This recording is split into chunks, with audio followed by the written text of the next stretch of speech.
नमस्कार, स्वागत है आपका हमारे इस YouTube चैनल पर। मैं मुनमुन श्रीवास्तव आपका हार्दिक अभिनंदन करता हूं। देश भर के बहुत से जो बच्चे हैं जो ड्यू में एडमिशन लेना चाहते हैं, CUT को लेकर बहुत डरे हुए हैं, क्योंकि दिल्ली विश्वविद्यालय में प्रवेश प्रक्रिया अभी शुरू हो नहीं पाई है और उनको लगता है सेशन बहुत लेट होगा और कहीं बहुत लेट हो गया तो ऐसा ना हो कि ड्यू में पढ़ने की का जो उनका सपना है वो धूमिल हो जाए। हमारे साथ आप देख रहे हैं स्क्रीन पर मौजूद है ड्यू के dean of colleges professor Balram पानी, और आज हम इन्हीं सवालों के जवाब इनके पास देने के बाद पहुँचे हैं। स्वागत है प्रोफेसर पानी हमारे चैनल पर। धन्यवाद मनमोहन जी, आपने ये बहुत बढ़िया सवाल पूछा, क्योंकि अब ये सारे भारतवर्ष के जो विद्यार्थी हैं ये they need not to be panic at all, क्योंकि दिल्ली यूनिवर्सिटी सबका ध्यान रखा है। अभी हमने ध्यान में भी है, हमने ये टारगेट लेके चल रहे हैं कि अगस्त सेकेंड वीक तक, मतलब कि नहीं तो 16-17 अगस्त का वो हमने टारगेट ले रखा है कि उसी दिन कर देंगे। क्योंकि जैसे ही CUT का रिजल्ट आएगा हमारे यूनिवर्सिटी पूरा तैयार है, पूरा वार फुट में जाएगा और बिल्कुल जो सही टाइम में हमने एडमिशन का प्रोसेस कंप्लीट करेंगे। और जो क्लासेस है हमने सबको इंस्ट्रक्शन दे रखे हैं, सारी कॉलेज में दे रखे हैं, सारी कॉलेज में एकदम बिल्कुल रेडी है और जैसे ही आएगा हम कर देंगे। इसलिए आप लोगों को पैनिक होने की कोई ज़रूरत नहीं है। आपका जो सपना है दिल्ली यूनिवर्सिटी में पढ़ेंगे, आप ज़रूर पढ़ेंगे और अच्छा भी करेंगे। लेकिन सर जैसे मान के चलते हैं कि 15 दिन का समय है, तो 15 दिन में पूरी एडमिशन प्रक्रिया पूरी हो जाएगी सर? हाँ जी, क्योंकि अगर हम खुद तैयार हैं, हम रेडी है पूरा, बिल्कुल हमने सबको पहले कह रखा है कि भाई जैसे ही आएगा हम तुरंत एक प्रोसेस को कंप्लीट करेंगे। तो हमने बैक टू बैक जो उनका जो प्लान है हम ऑलरेडी करके रखे हैं, तो इसलिए ये असंभव नहीं है, हमने संभव है ये करके दिखाएंगे।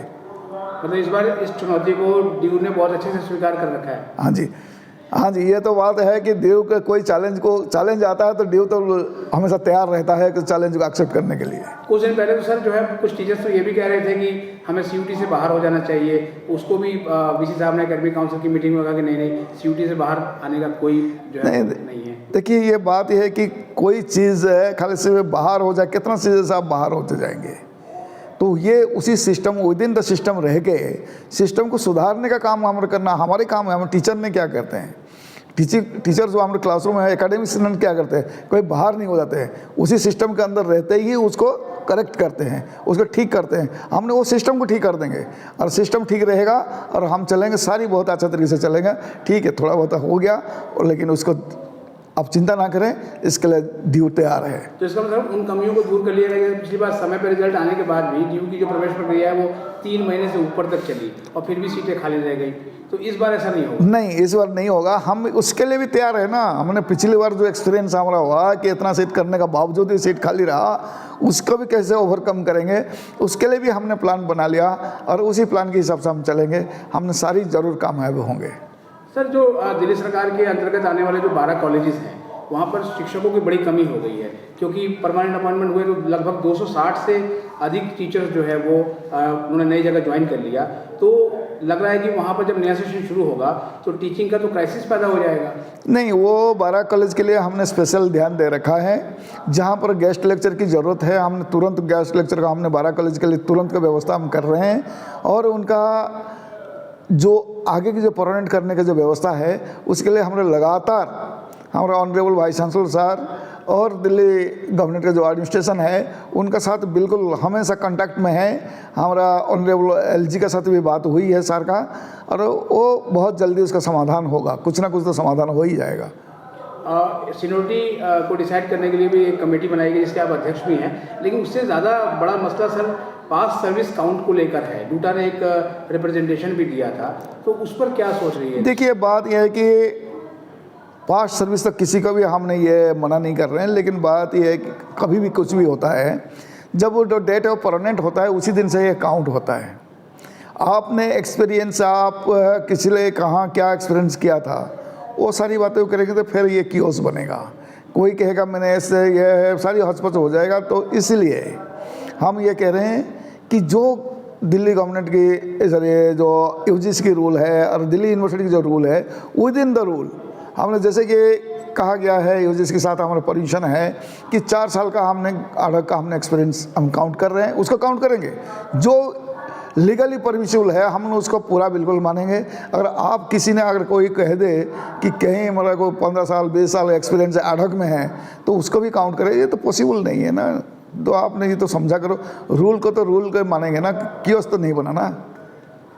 एक सवाल सर जो है वो नॉन टीचिंग अपॉइंटमेंट से जुड़ा हुआ है कि नॉन टीचिंग की जो भर्ती प्रक्रिया है वो कब जाके पूरी होगी, क्योंकि अभी शुरू भी नहीं हो पाई सर। नहीं सर, वो बहुत सारी कॉलेज में शुरू हो ही गया। अभी देखिए बहुत सारी कॉलेज में आया, अभी PGDAB कॉलेज में हो गया, ARSD भी चल रहा है, कहीं कहीं बात जगह पर हो ही गया।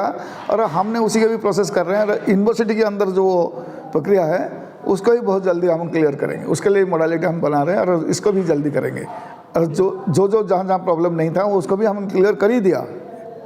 और जो सर कॉन्ट्रेक्चुअल एम्प्लॉइज़ हैं उनका भविष्य क्या हो रहा है?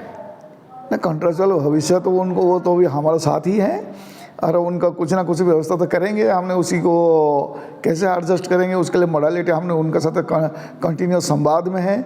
और जो डुकू है उनके साथ भी संवाद में है। हमने कहीं ना कहीं मॉडल निकालेंगे और जितना संभव है इतना करेंगे। लेकिन बात यह है कि रूल एंड रेगुलेशन से तो बाहर तो नहीं जा पाएंगे हम।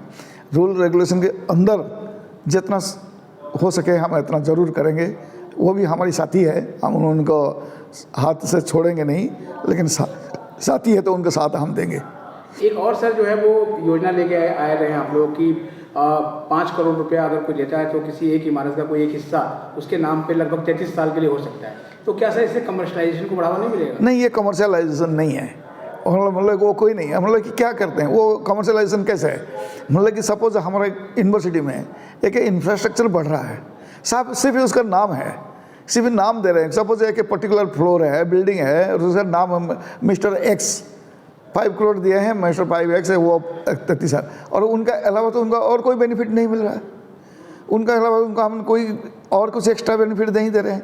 उनका कोई लैबोरेटरी नहीं दे रहे हैं, उनका कोई बंदे को हम नौकरी नहीं दे रहे हैं, उनका कोई बंदे को एडमिशन नहीं दे रहे हैं, उनका कुछ नहीं दे रहे हैं, सिर्फ उसका नाम यूज़ करें। लेकिन जो इंफ्रास्ट्रक्चर हमारा कमी है वो इंफ्रास्ट्रक्चर बढ़िया। एक फ्लोर में कितना स्टूडेंट्स उसका बेनिफिट हुए, हर साल कितना, 33 साल है, 33 साल के लिए कितना स्टूडेंट्स बेनिफिट हुए आपने ये तो सोचो। लेकिन उसको उसका जगह पर मिला क्या? जो आप कमर्शियलाइजेशन में मतलब हम जितना लेते हैं देते हैं। कोई अगर 5 करोड़ अगर इन्वेस्ट करता है तो उसे डबल चाहेगा। तो लेकिन हमने 5 करोड़ दे रहा है, लेकिन हमने 5 रुपये भी नहीं दे रहे उनको वापस। मतलब ये सर कि जो पैसा उससे आएगा तो वो विश्वविद्यालय के विकास पे खर्चा होगा, लेकिन वो कैंडिडेट जो जिसने दिया है उसी का कोई भी किसी भी प्रकार का बेनिफिट नहीं मिल रहा है। सिर्फ मतलब नाम, उसके नाम के अलावा उसे कोई बेनिफिट नहीं मिल रहा है। तो इसलिए इसका कमर्शलाइजेशन कहीं नहीं सकते। एक चीज़ और भी है सर कि अभी PG के एडमिशन चल रहे हैं, कुछ फ्लॉस देखे जा रहे हैं। आपने कहा कि पूरी तैयारी है CUT UG के लिए, तो ग्रीवांसेस को लेकर क्या है? पिछले साल नहीं, इस बार ग्रीवांस सेल हमारा बड़ा स्ट्रांग है। ग्रीवांस सेल को भी हमने इंस्ट्रक्शन दे रखे हैं, ऑनरेबल वाइस चांसलर साहब ने कह रखे हैं कि जो भी ग्रीवांस आते हैं, जो जेन्युइन केसेस हैं, आपने उनको एड्रेस कर लेना चाहिए और वो जितना संभव है सारी की सारी करें। हम भी टीचर कम्युनिटी है, हम जानते हैं ग्रीवांस में अगर हमारा भी ग्रीवांस हमने कहीं करते हैं और हमारा बातें नहीं सुना जाता तो हमको भी ख़राब लगता है। तो इसलिए हमने ये सबको ध्यान रखते हुए ये ग्रीवांस सेल को भी हमने मौजूद किया है और वो अभी सारी एफिशिएंट है, वो करेंगे इस बार। एक और सवाल है सर कि पिछली बार जो ड्यू को छोड़ गए जो स्टूडेंट मतलब विड्रॉ, तो उनके फीस का जो वापसी में बहुत लंबा टाइम लगा और उसके लिए काफ़ी लिखना पड़ा है स्टूडेंट्स को। तो क्या उस पर भी कुछ काम हो रहा है सर? नहीं, हाँ, वो ये तो ऑनरेबल वाइस चांसलर साहब तो कहते हैं कि भैया अगर किसी का फीस का है, मतलब कि ऐसे भी कुछ होता है कि एक जगह पर फीस देने के बाद दूसरा जगह पर फीस देने में किसी घर को भी बहुत दिक्कत हो सकती है। तो एक टाइम फ्रेम बना लो, एक टाइम के अंदर हमने वो पैसा वापस हो जाना चाहिए और जो भी टाइम हम देंगे वापस करने के लिए वो टाइम वो मेंशन हो जाना चाहिए, क्योंकि उसी हिसाब से वो जो स्टूडेंट है अपना तैयारी कर लेगा कि भाई मैंने अगर इसी दूसरा कॉलेज अगर जाता हूँ तो मैं इसी टाइम फ्रेम के अंदर मेरा पैसा यहाँ तक आएगा, तो उसी हिसाब से वो अपना प्लान कर सके। तो it will be benefited to the students. Sir NC web में जो एडमिशन है वो CUT के ज़रिए नहीं है और अभी वहाँ काफ़ी आवेदन आ चुके हैं, तो क्या उसकी जो प्रक्रिया है वो थोड़ा पहले खोल सकते हैं? हाँ, पहले हो सकता है, इसमें कोई दिक्कत नहीं है। उनका तो अलग चलता है, मतलब वो अलग एडमिनिस्ट्रेशन में जो चलता है एडमिशन का वो कर सकते हैं, इसमें कोई दिक्कत है ही नहीं। SOL ने सर इनोवेटिव स्किल सेंटर बनाया और अभी पिछले दिनों हमने उसको उनका एक बेकरी का भी कवर किया और कई नए कोर्सेज आ रहे हैं, इसको कैसे देखते हैं सर आप? सर किसी भी कॉलेज का किसी भी मतलब पर्टिकुलरली एकेडमी से अगर कोर्स अपग्रेडेशन नहीं हो, कोर्स एक्सपेंशन नहीं हो, तो जो एकेडमिक ब्लॉक है ना वो ब्लॉक हो जाती है। तो एकेडमिक एक्सपेंशन करने के लिए नया कोर्सेस, नया इंफ्रास्ट्रक्चर, ये सारी डेवलप होना चाहिए, और जो कोर्सेस है उसका भी अपग्रेडेशन होना चाहिए। तो वो SOL कर रहा है, बहुत अच्छा कर रहा है, वो अपग्रेडेशन भी कर रहा है कोर्स को, और इस कोर्स का एक्सपेंशन भी कर रहा है, तो अच्छा कर रहा है। अब परीक्षा से जुड़ा हुआ जहाँ तक सवाल है सर, अभी रिजल्ट आने में उसमें थोड़ी तेज़ी हुई है पहले से, और 6 सेमेस्टर के काफ़ी रिजल्ट आ चुके हैं, और इसको थोड़ा सा स्ट्रीमलाइन करने के लिए कोई नहीं सर और तेज़ी देखेंगे, और स्ट्रीमलाइन देखेंगे, ऑथेंटिक देखेंगे, पूरा ट्रांसपेरेंसी देखेंगे आने वाले दिनों में सब कुछ। हाँ, ये सारी देखेंगे आप। और एक सर जो है वो सवाल FSS से जुड़ा हुआ है। बहुत सारे जो पेरेंट्स और स्टूडेंट्स का कहना है कि बाद में फाइनेंशियल सपोर्ट स्कीम के तहत कुछ राशि बच्चों को मिलती है, लेकिन क्या कोई ऐसी व्यवस्था नहीं हो सकती कि जैसे कोई बच्चा शुरू में ही फीस पेमेंट करने में उसको दिक्कत आ रही है तो कोई मदद मिले? ऐसी कोई योजना पे आप काम करेंगे? हाँ, अगर ऐसे कोई जेन्युइन बंदा जो कुछ दे नहीं पाया तो वो हमने मदद कर सकते हैं एक लिमिट तक। हमने लिमिट से बाहर भी नहीं जा सकते हैं, क्योंकि वो एकदम बिल्कुल अनलिमिटेड हो जाए तो फिर यूनिवर्सिटी के लिए एकदम बिल्कुल दिक्कत हो जाएगी।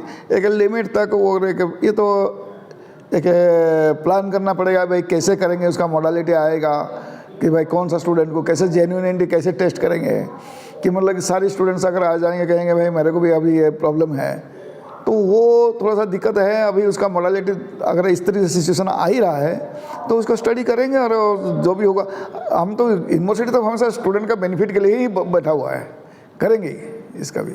और सर जो है वो जो अभी नए आने वाले स्टूडेंट हैं उनको आप चलते चलते क्या संदेश देंगे? वो बहुत पैनिक है वो। अरे नया जो स्टूडेंट्स आ रहे हैं उनको स्वागत है दिल्ली यूनिवर्सिटी में। दिल्ली यूनिवर्सिटी इंडिया का नंबर 1 यूनिवर्सिटी है, और वर्ल्ड रैंकिंग में 328 पोजीशन में QS रैंकिंग में, और ये आपको सबसे बेटर अपॉर्चुनिटी मिल रहा है। ये अपॉर्चुनिटी को मिस मत करना, और ये अपॉर्चुनिटी बार बार नहीं आता है। जब भगवान ने एक बार अगर आपको अपॉर्चुनिटी दे दिया तो दिल्ली यूनिवर्सिटी जैसे कि इंडिया का सबसे नंबर 1 यूनिवर्सिटी के लिए, मतलब सबका भाई नसीब में ऐसा नहीं होता है। Means those who are getting this position means those who are means really lucky person to get admission in Delhi university. आपने ये अपॉर्चुनिटी कहीं मिस नहीं करना। ये पैनिक होने का बिल्कुल ज़रूरत नहीं है। हम लोग हैं ना आपका साथ, आपका पेरेंट्स के साथ हम भी है, आपका वेल विशर्स। हमने आपको पेरेंट्स की तरह माने कि हम भी हमारे बच्चे को जो है, स्टूडेंट्स को हमारे बच्चे की तरह रखते हैं, और हम उनकी हर प्रकार बेनिफिट देखने के लिए हम तैयार हैं। क्योंकि सर एक जो है वो आज का लास्ट सवाल, लेकिन पेरेंट्स सर बहुत पैनिक हैं कि अगर दिल्ली विश्वविद्यालय में टाइमलाइन गड़बड़ाया तो कहीं प्राइवेट का भी जो है वो हाथ से ना निकल जाए, नहीं वो बर्बाद हो जाए। नहीं, देखिए जो टाइमलाइन तो हमारा है उसी में है। हम तो बहुत जल्दी करेंगे प्रोसेस को स्टार्ट, और वो स्टार्ट जिस दिन हम स्टार्ट करेंगे हमारा बहुत एफिशिएंट है, हम कर ही देंगे। तो आपने इतना पैनिक होने का बिल्कुल ज़रूरत नहीं है। और देखिए हमने पिछली बार पैनिक होके कुछ चले गए, लेकिन थोड़ा सा अगर इंतज़ार करते तो हमारा ही दिल्ली यूनिवर्सिटी में भी उनको भी अपॉर्चुनिटी मिलता, लेकिन जो हो गया। लेकिन आप बिल्कुल पैनिक होने की ज़रूरत नहीं है। मैं आपको एश्योरेंस दे रहा हूँ कि जितना सुविधा मिलना चाहिए हम सुविधा उपलब्ध कराएंगे। बहुत बहुत धन्यवाद सर, हमें समय देने के लिए। Thank you.